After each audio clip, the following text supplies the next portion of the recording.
Greetings. This is Justin Allen with the Elite Nurse Practitioner. Welcome to the Elite Nurse Practitioner Show, podcast dedicated to nurse practitioner entrepreneurism and achieving financial freedom, where I talk directly with nurse practitioners who need help. Listen up, our market is saturated. Jobs can be scarce. We are underpaid. We are undervalued. We are taken advantage of by the sharks within the healthcare system, and frankly, screw that. I'm sick of it, and it's time for a change. And listen, I'm here to help make that happen. We are powerful. We can forge a path where we are in control of our career and ultimately our financial and personal well-being. You do not need to submit to healthcare administrators and your doctor overlords. You do not have to take a measly salary. You do not have to work 50 to 60 hours a week. There is a different way, and I'm here to show you that path.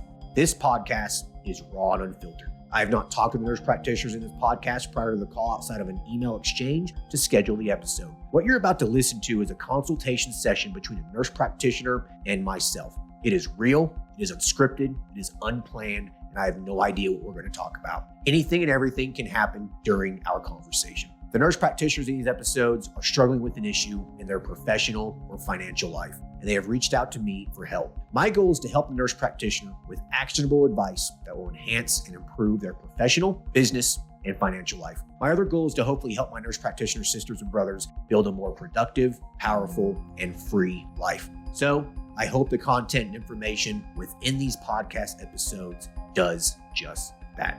All right, onto the episode.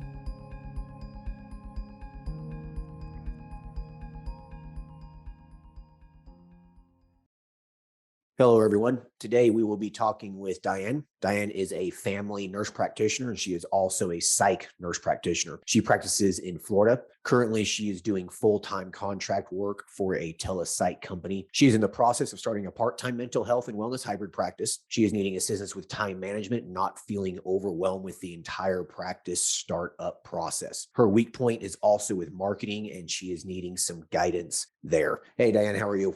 I'm good. How are you? Hey, I'm doing pretty good. Thanks for hopping on this call. You're most welcome. It's my pleasure. So, hey, listen, let's jump right in this. So tell me about yourself. So how long have you been a nurse practitioner for, kind of what you've been doing, maybe what brought you to doing, family NP and then also psych NP. Just basically just give me a quick little summary of your background. So basically, I've been a nurse practitioner for 3 years, 3 plus. And initially, I was certified as an FNP, but found myself working primarily in inpatient psych. I'm in Alabama, and I just preferred that ideology. And so I just kept to it and got my postmaster's certificate and remained in psych and wanted to take advantage of the opportunity here in Florida regarding the autonomous license, Sure. which I have, by the way. So we moved to Florida, and here I am, just in the sunshine and wanting to start a practice. And this has been something that I've been wanting to do since I graduated. So were you a family nurse practitioner first or a psych NP?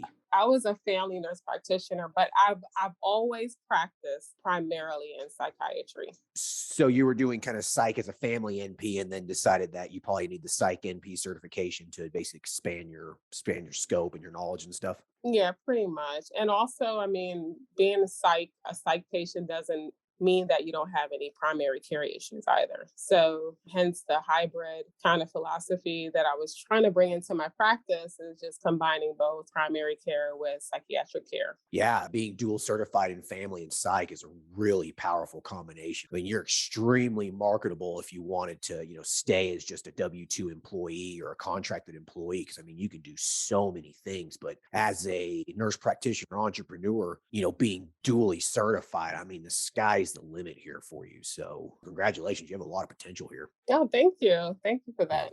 So what was your nursing experience like? Mostly ICU. I grew up as a baby nurse in Florida at Orlando Regional Medical Center, which is the level 1 trauma center. And I continued that career in Alabama when I moved there to get married. And then I just got burnt out, and I started to pick up travel nurses and nursing and psych, and I just fell in love with it. So hence the reason why I stayed in that industry. So right now you are doing full-time telepsych work? Yep. Are you just working from home kind of a thing? Yep. Are you getting paid pretty decently with this? Yes, I am. I Yeah. really am. And it's so convenient. I have a chance to work on the business aspects and work per se, while Sure. I'm at home. Yeah. Yeah. And this is a 1099 position. Yep, it is. It is. Perfect. Are you being paid yourself or being paid through an LLC? Nope. An LLC. Perfect. You are on top of it. So what you're saying is that you have a lot of business money to spend. Yes, exactly. Right. Yeah, I've been so blessed with that. So yeah. Yeah. So just for anyone listening, so when you're paid 1099, all the income comes into your business account. So if you're a 1099, the money goes into your business account, and that business money in your account can be spent tax free. So basically, you're going to be able to start this part-time practice that you're interested in with tax free money, right? That's Yeah. exactly right. Yeah, that's the perfect setup. That's what I did as well when I first got started. I was working 1099 ER shifts, and I was getting paid that money into an LLC, and I just used that money to basically start my practices. So yeah, that's a great strategy. All right, so tell me about this practice that you're wanting to start. So you want to do like a hybrid wellness psych kind of practice? Yes. And so again, it just goes into, I believe everybody has an underlying psych issue, as well as those that have mental health disorder have primary care issues as well. So, but the goal is mental health wellness. And with the backdrop of psychiatry, there's also some offshoots that people would need to feel good. And how they would do it is through hormone replacement therapy. I know that primarily my male clients have testosterone issues, hypogonadism, and those things need to be addressed. And I tend not to address it in my formal practice with my 1099 work because it just goes beyond my scope there. But nevertheless, the goal is to combine an overall sense of a holistic, comprehensive care for my mental health patients. So it would involve IV therapy, weight loss, and hormone replacement therapy, all the things that they're usually lacking anyway. So Who's going to be your demographic? Who's going to be your target market here? target market, well, I'm currently located in the largest county in Florida. My goal is initially middle age to about middle-aged women, basically looking to lose weight naturally and healthily. And all my little old ladies, they love getting IV therapy, believe it or not. They're always Yeah. seeking out vitamin C for energy. Yeah. So that's be my target market there. Eventually, I'll tap into hormone replacement, and that would involve, of course, middle age, upper middle class men. But I wanted to kind of get my feet wet with the first two that I feel the most comfortable with, which is weight loss and IV, and my ladies. So your predominant focus here, you feel like, is going to be women? Yes. Let me ask you a question. Now, treating psychiatric conditions, mostly like anxiety or depression or insomnia and stuff like that. You mentioned that, if you treat the guy's testosterone levels, a lot of times his mental well-being will improve as well. So in your opinion, I know this is more state specific, but in your opinion, do you feel like that treating a hypogonadal male who also has anxiety and depression, does that fall under your psych scope, treating them with testosterone replacement therapy to improve their mental well-being? Oh, definitely. I Yeah. I do. And I do feel comfortable. And I understand there's state laws, but the benefit of having a dual certification is I'm actually licensed dually in Florida as well. Right. So I kind of cover all bases in case that my interpretation is incorrect. Sure. I think for the most part with most psych NPs, if the reason why you're ordering the IV infusion, the hormones, the weight loss meds, if the reason you're ordering it is to improve their mental well-being, it falls within your scope, right? Mm-hmm. Yeah. That's been my interpretation with it as well, and talking with a lot of other psych NPs and stuff. So Yep. just want to throw that out there. But with your family NP, it's not much of a worry or a concern for you. So this target market, this demographic, women between what ages were you thinking predominantly? 20 to honestly 70, to be honest Okay, so with you. just, I mean, it would just encompass that large range. So yeah. everyone has a weight loss issue. And this is going to be cash based? Yes. Okay. Now, what more specific demographics do you want to include here? Because women between the ages of 20 and 70 is pretty broad. So you're going to have to dial this in a little bit more. And if you're going cash, that basically excludes, easily half the population, people with Medicaid and Medicare and, who don't have a disposable income. So I think you're going to have to really put a little bit more thought into who your target market is here. It's going to be cash-based services, focused predominantly on women. So I think that you're going to have to put a little bit more thought into it. So you have to figure out a way to get your ads in front of these people's faces so that they know that you exist. Now, this is going to be a brick and mortar practice, right? It will be. It will be. Yeah. I mean, if you're on a main road with a sign out on the main road, that should help as well and benefit you. So have you started the process of looking for an office yet at all, or? I have, and unfortunately, I thought I found one place that was off the main drag there. Just looking at the traffic patterns, about 20,000 people kind of pass this section, this corner section, or this part of the road, and I just couldn't negotiate a good deal. It just fell through. Nevertheless, so now I'm back into the center of Lakeland, which is where I am, Florida. And the rent prices, of course, are larger and they're more in commercial spaces. The previous one was more of in a house. It felt, homey. It was just cute. It looked like the town doctor's home, Right. But now I'm going to venture into the space where it will not be on the main drag. It will be something where my marketing strategies would have to gear them there to the place. Right. Yeah. So you're going to have to basically funnel people there versus foot traffic, car traffic, and that kind of thing. Well, before we dive into that a little bit more, though, what's your timeline here? I mean, how soon are you wanting to get this thing started? Like 1 month from now, 6 months from now? What are we talking? Just like I took all my certification exams, it has to be sooner than later. So within a month, because if not, I'll just kind of freeze and analyze and worry and, that whole sort of black hole issue. So yes, in a month. So you right now are in the effort mode. You're ready to go. Yes. Yeah.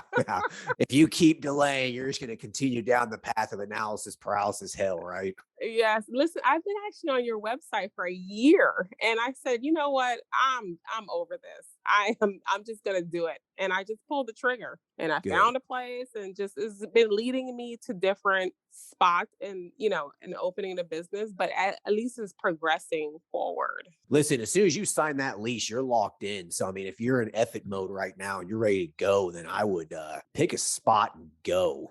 I mean, once you sign that lease, you're either going to sit there and pay for an empty office or in an empty building. And, you're going to really enjoy working your ass off paying for an empty building that you're going to do nothing in, right? Or you're going to start a business, so at least pays for itself and make some money. Yeah. So that's the first way out of analysis paralysis. It's sign the lease. Once that's signed, you're pretty much locked in. But yeah, so what's your budget like here? How much are you wanting to spend? Well, the least amount of money possible, but however, I do want to bring out aesthetic that is pleasing and welcoming and comfortable. So I was looking maximum would be about 15,000. Okay. So $15,000 startup cost. Yeah. And are you going to try to factor that 15,000 into your 3-month initial expenses as well, or $15,000 just to get the place up and going? Okay, so now is a quiz because I actually that's a good question. So I didn't do it that way. Well, you know what I did? I did order a live business plan, just to put numbers on there, and it looks like it would take about 20,000, 3 months worth of expenses, including rent, the down payment for the lease, those kind of things. So let's just say 20. So 20,000. Yeah. So when you're calculating startup costs, I really think it's a good idea to calculate out the initial 3 months of expenses as well. So the lease, the utilities and stuff like that. So that number would be $20,000 then? Yeah, let's just make it 20. 20,000. Okay. I'm assuming you have this $20,000. I do. You do. Okay. All right. So we're good to go there. The office location here, I think that, if you're ready to go within a month, then I would say give it 3 to 4 weeks to find a location. Okay. Commercial properties come and go, new ones come up, and then old ones go. So I would say maybe give yourself 2 to 4 weeks here to really try to find that location, because you're getting ready to drop a lot of money, a lot of time. You're getting ready to invest a lot of your emotions and stuff into this. So I think that maybe be a little choosy if you can. Don't be in too much of a rush, because what might happen is that you sign a lease for a shittier location and a week later, that perfect little house on the corner, comes back up or something. Exactly. Give it a few weeks, okay? Okay. So let's just say that you can't get an awesome location on a road and you're gonna have to rely heavily on, on marketing here. So what are your thoughts with that? Have you put any thoughts into what you're gonna do for marketing? I honestly, I would say that I would focus primarily on what do you call that? Search engine Web. optimization, Yeah, but like a SEO. presence. Yeah, the web presence. And I'm putting a lot of money into that too, as far as my website is concerned, because I just find that people find the most convenient to do a Google search and here it is, and my website explains it all, and it kind of leads them into making an appointment. So that was my ideal goal, is just to have that web presence. And that line of thinking is correct. Yeah. The website's the foundation of your entire marketing campaign online, for digital marketing. The website's the foundation of it. So spending a couple $1,000 on this website, I mean, you have the money for it. That's a worthwhile investment. Mm-hmm. Have you already started on that, or? I have actually. Initially it was a family friend and that didn't work out too well. So I've gone with a reputable company, a digital marketing or digital website company here locally. And we're in the works of just kind of building it out Okay. idea wise. Yeah. How long have they been building it out for? Well, we met last week. And honestly, Justin, it took me forever to do my logo. It took me 2 months because I was so indecisive. And that's hence the reason why I'm reaching out to you, because I just, I kind of freeze in those moments of making these decisions that I feel as though I can't backtrack on. So, Yeah. Stuff like that's really not as important as you think. I know. No one really gives a shit.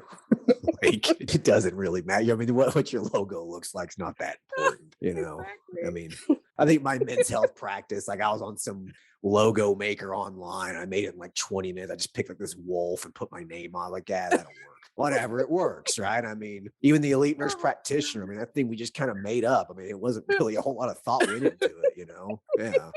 So, anyways, though, you got the logo now. You learned the lesson, right? Okay. Yeah, that's So, my confession. all right. So, anyways, though, so you got this website up and going. Well, they're in the process of building it out and that sort of thing. Okay. Spend a few $1,000s on that and make sure that they're going to optimize each page in terms of SEO goes, headings, putting keywords in images, making sure that this thing is totally optimized. And they do specialize in that. Yes, they do actually. Okay. That's a worthwhile investment. Anyone who wants to, rank number one, especially in a heavy populated area like you're in, it's critically important, because a big chunk of your patients are just going to be going to Google and Bing and just typing in, wellness practice or, HRT or whatever. And so if they can find you easily, then, I mean, you'll just get patients organically that way. Okay. So you got that. That's the foundation of your digital marketing campaign. Anything else that you've thought about it all, or have any questions in terms of the SEO goes?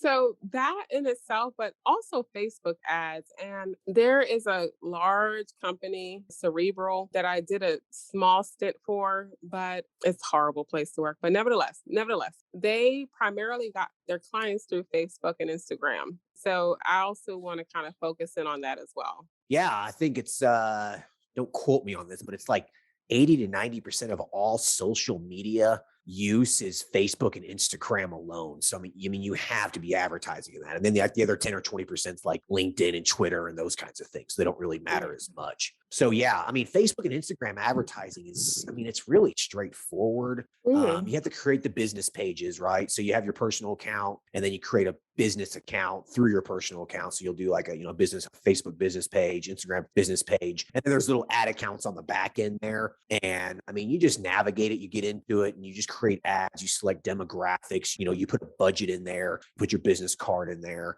and then you basically just click go and it just sends it out. And then, every few days you get in there and you look at, how many people are actually clicking on it. Is it actually converting anyone into, clicking schedule now on your website? Because you can put little trackers on your website from your Facebook business pages. Your web designers will be able to do that for you, just FYI. Okay. Yeah, they'll take care of all that for you. And yeah, I mean, it's really not that hard. I mean, I do most of that myself. It's super simple once you get in there and play around with it. So do I not trust get you. analysis paralysis there. It's not that hard. I'm afraid it's going to end up like the logo. So that's the only reason why I'm just going to kind of delegate, let them do it. So thank you for telling me that they would do it. The Yeah, web they'll do designer. like Yeah. that technical stuff. I don't know if they'll actually manage your ad management though. Okay. Yeah, I don't know. I don't know if they will or not. Typically, you want to like use a digital marketing agency to do that for you versus a web design, business, unless they focus on that. They do, but they're not the best. So they focus in on the web design. So, Right. yeah. So let them be the experts there, okay? I Okay. mean, you could even use the Elite NP marketing service if you want. We're recording this Mm, basically at the very end of the year. It's not out yet, but it'll be out in February, March. But this podcast episode will probably be out in February or March, so it should be live by then. But yeah, I've partnered with a marketing agency that specializes in like niche healthcare marketing. Yeah, so I mean, you could use them if you want. Honestly, though, I really think that as the business owner, I think you should get in there and play around with it a little bit. I think you I should will. understand the process. Yeah. Okay. I'll do that. Now, the target market, your demographic is the foundation of basically the ad campaigns themselves. Okay. The marketing agency, I mean, they can just use generic target markets and stuff, but you, as the business owner, you know your patient more than anyone else, right? Mhm. So you really should be the one who determines who your target market is. So I have an exercise for you. I need you to just sit down with a piece of paper and essentially write out who your visionary patient is. Like, who is this patient that you're sitting across from? What does she do for a living? What are her interests? What are her problems? Write these things down, look at the list, and then determine, okay, what other types of people might have these interests, and then what other interests do they might have as well. And so you'll get this list of interests, hobbies, education levels, income levels, and you'll be able to like build this dream target patient. Does that make sense? Oh, definitely. So do that. And then you'll have your target market for your digital ads, essentially. So you'll be like, okay, yeah, she's a 45-year-old Latino woman who likes, hell, I don't know, snorkeling or whatever, and salsa dancing or something. And then you'll be able to create like this persona and advertise directly to her online. And so your ads will be designed around that. You know what I mean? And that's probably going to be a little too specific, but you get the idea. Well, I was my first client. I lost 65 pounds on semaglutide. That's amazing. And, I'm that person. I'm 42 years old. I'm busy. I juggle a lot of activities, and I like the perspective that you just gave me. So it actually opened my mind for a lot of other ideas. So thank you. No, you're welcome. There you go. Like you, intelligent, middle-aged, professional, who's active. Like, you know what I mean? Like, that's your target market. That's exactly who the target market is for these cash practices right Okay. there. Okay. Right? You have a disposable income. You don't give a shit spending $150 a month. Exactly. You could care Exactly. less. You work down at 7-Eleven making $12 an hour, $150 a month's a lot. It You know? is. Yeah.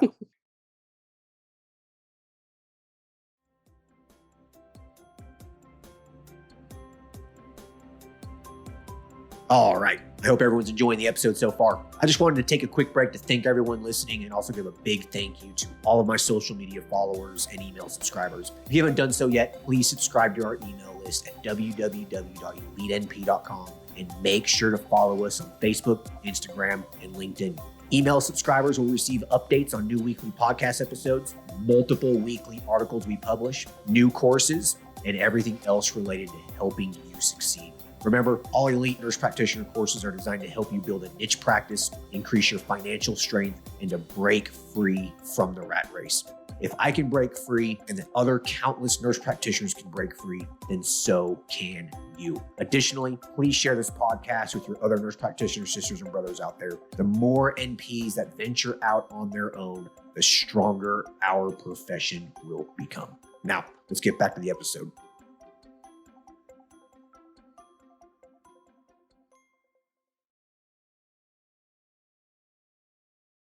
All right. You mentioned before, before we really started talking that, time management and this kind of a thing was an issue. So tell me a little bit about that. So I printed out on the Facebook page, there is documents that kind of list, the checklist, so I've been using that and it's The been checklist for helpful. starting a practice? Yes, Yeah, okay. it's been helpful. Now, when I run into these scenarios where, I make those decisions like the logo, for goodness sake, for 2 months, that's just ridiculous. So whenever I run into a barrier, I kind of hold off on making the decision. And the barrier could be a decision, or it could be, I don't have the place yet, or whatever has you. So basically, I'm kind of haphazardly jumping around on this checklist, and I'm not methodically kind of building my timeline to opening the practice. So I'm a procrastinator. And if it gets a little difficult, I just push it off and make things work itself out. And then I'll come back to it.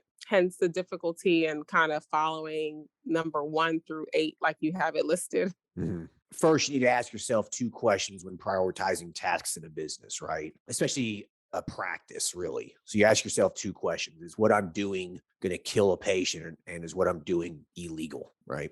For the most part, the answer is going to be no for, for those questions. I would hope. If you're answering yes to those questions, you stop immediately and you look back and you say, okay, no, no, no, we're not going to do this, right? So you have to basically ask yourself those 2 questions first and foremost. The other questions you need to ask yourself is this income generating work, or is this busy bullshit work? Mm-hmm. So some people call it busy work. I call it stupid shit work. This is dumb stuff. Like, what am I doing here? This isn't accomplishing anything. So you need to be focusing on income generating work. So when you're going through this startup phase and you're trying to prioritize these tasks and not get sidelined by stuff and get shiny object syndrome, shiny object syndrome is very prevalent amongst entrepreneurs, and especially nursing entrepreneurs. I don't know why, you get fixated on something and it's just like a little shiny object in front of a baby. And so to prevent yourself from doing that, you have to prioritize these tasks on what's going to get that door open, what's going to get that patient coming through that door, sitting down and basically paying you for a service, right? Like your logo, how important is that compared to signing a lease? Oh my gosh. Or Exactly. getting a phone number, or getting your website built, or getting a business account set up for your LLC. It's just not that important. So think of this as like a pyramid. At the very bottom of the pyramid is the foundation for the entire structure, right? And for a practice, really, that's just the building, the location. Well, I mean, below that's actually going to be more like your service, right? I'm like, what is it that you're actually doing? Everything's built off of that. So for like, if you're going to do just psych alone, you don't really need a lease. You can do that telepsych, right? So like the foundation here is the service that you want to do. You've already identified the service you're going to do here. It's going to be a hybrid practice with psych wellness services, right? Mhm. Okay, well, to do IV infusion, you kind of have to have a location to do it in, right? So the next step Yep. is then, the next level here is the lease. And then, after that is, okay, now I need to get people in the door here, so I need to get my website built and those sorts of things. Then I need to furnish it, and then so forth and so forth. And the very, very tip of it is the stuff that's really not as important, like the color of the curtains in the lobby. Who gives a shit? Exactly. Does that make sense? No, it does. And, I bought many of your courses, and I just want to tell you that, yes, I took 2 months to do the logo, but I have gotten an account for the business. I have a name, it's been registered. We're working on a website, the logo's done, blah, blah, blah. But Right. the basics of the skeleton of the business is done, only because I kept thinking of you telling me, why are you focused on these kind of non-income generating activities Right. and just kind of focus on getting a place. And Right. You can't make $1 until you got a door to open up. yeah. Right? Unless you're doing telemedicine. But yeah. So like I think that when you're prioritizing tasks here, just ask yourself, is this income generating work or is this busy work? Right? Mhm, mhm. Busy work is checking your phone for messages and emails and just busy work, right? So yeah, so when you're doing this, I think those are the 2 questions you need to ask yourself. So I think number 1 right now is you got to get that lease. You got to get it signed, and then you obviously have to furnish the place out, right? Yeah. When I open up a practice, furnishing it's like one of the last things I do. Like, so when I open Okay. up my second men's health practice, I literally furnish that thing like 4 days before we opened. Oh, okay. It's not that important. You know what I mean? Yeah. I mean, really, if you think about it, it's not that important. Getting people to that door is important. When they get through that door, they don't care the color of your furniture. They just don't care. They're there to see you. They're there to feel better, right? Yeah. So that's just what you need to do. You need to figure out, what is it that I'm going to do? What is it that I have to do to get that door open? Okay. You're never going to be 100% ready. If you're trying to hit this 100% ready mark, you'll never open that door because you'll never be ready. No one's ever ready. Nobody. Not one entrepreneur in history has been 100% ready. Not one. Mhm. Not one business out there is 100% complete. Yeah. Not one. That's the thing about a business that continues to grow. It's like a child. Yep. So I don't know. Does that help? No, it does a lot. That's exactly right. And I honestly, what gets the wheel turning is the client. So how could a business be complete without it moving in action and kind of figuring it out and figuring out the system works and everything else. So now I'm on the go because I already have numbers to call for places here. I've been driving around. I've been doing that. And I actually have an appointment scheduled for tomorrow for a place. Great. Tell me about this place. Is it So, Lakeland is separated into South Lakeland and North Lakeland, and they kind of have different demographics. And South Lakeland is more a rural setting in the background, but suburban. And there are a lot of country clubs here and blah blah blah. But I live in South Lakeland, and the place is in South Lakeland, and it's in an office park, meaning there are other facilities and buildings that one revolve around mental health, but not specifically what I'm doing. So the hope also there is to kind of get referrals. It's a 1,200 square foot place, and the market rent here for that kind of space is 2,000 versus down the street in Mulberry, which is a 5 square mile town, that would be 1,100. So, but again, it's in a network of like-minded businesses. It's easy to get to, like you've always said.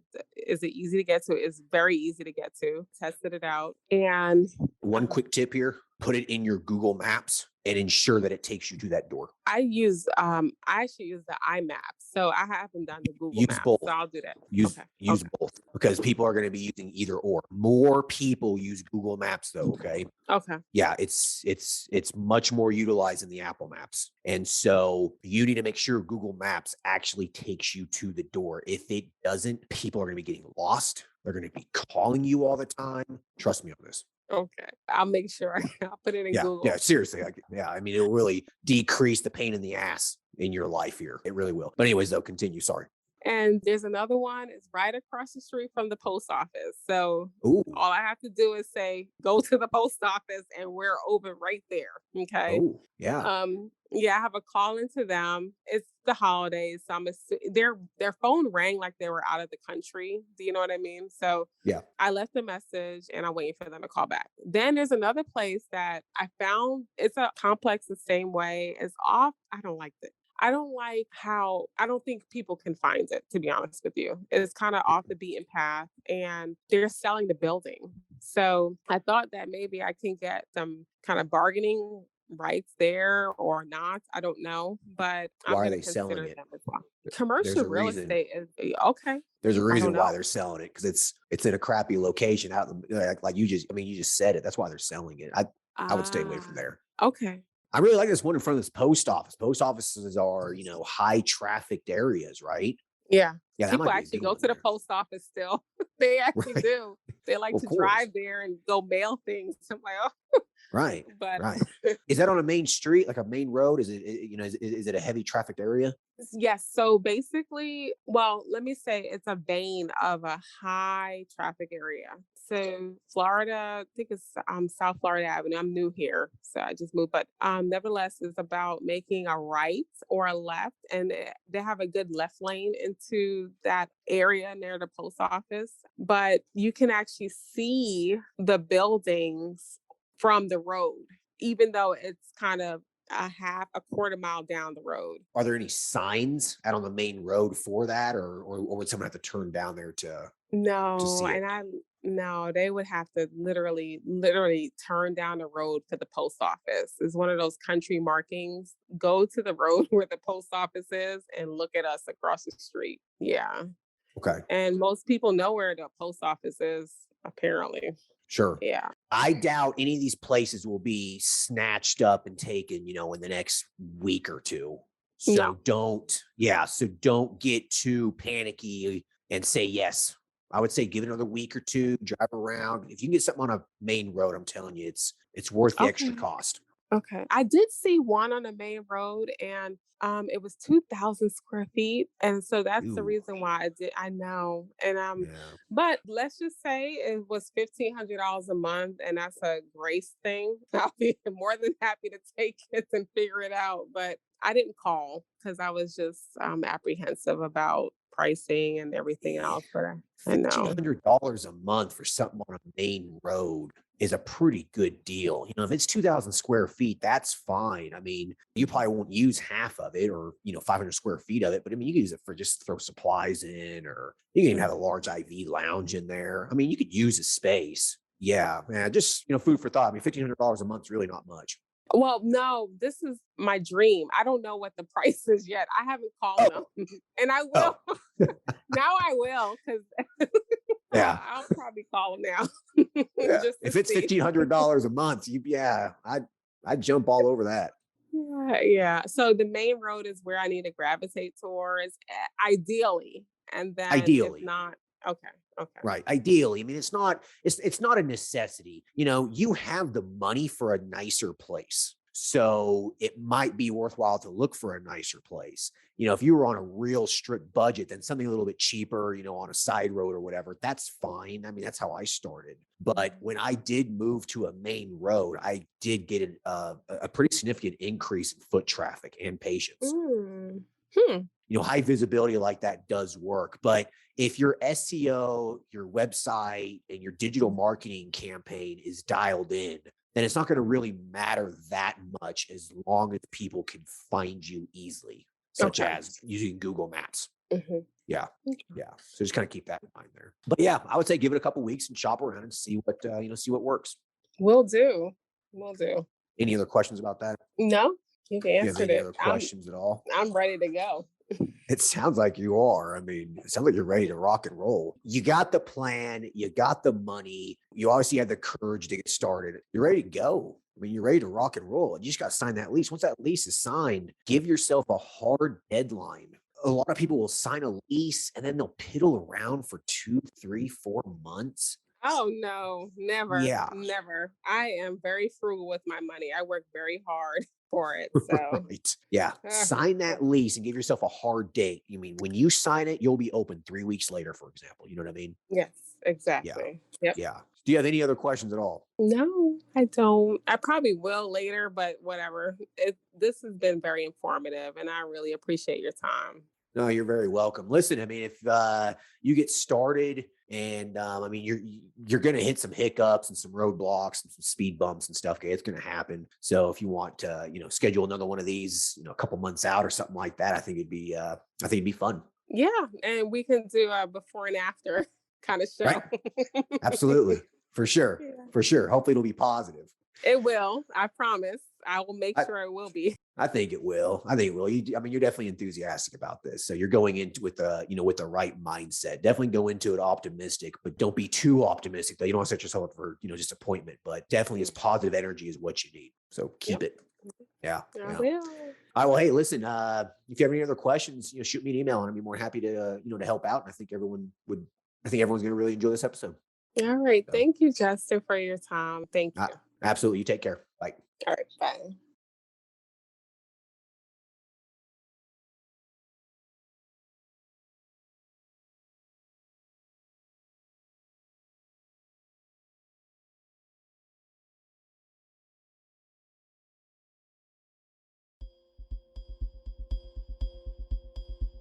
I hope everyone enjoyed the conversation with Dianne. Dianne has a plan. She has the money. She has the optimism she needs. She has the courage. I mean, she is ready to rock and roll. She is in effort mode. She's basically just pulling the trigger and going. I mean, sometimes that's just what you have to do. Sometimes you just have to create the plan and just say, screw it, pull the trigger and go. Analysis paralysis will prevent you from actually getting started, okay? Procrastination is the dream killer. If you continue to procrastinate, it will just never happen. Sometimes you got to say F it and go, all right? You just do. That's just how it goes. And I think another thing you need to walk away from this is that when you're prioritizing tasks in your business, okay, think of it as a pyramid, the foundation of it, all right? What's the foundation? It's the lease, it's the services, okay? When you start going up this pyramid, more and more things are being built. You'll hit a point where it's go time. You'll hit a point where you can open those doors. You will never finish this pyramid. You will never finish to the very, very top, okay? It will never be complete. So remember,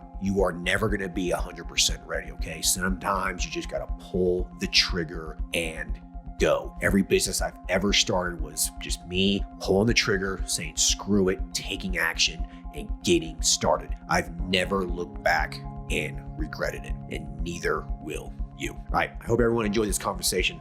I'll talk to you guys later. Bye.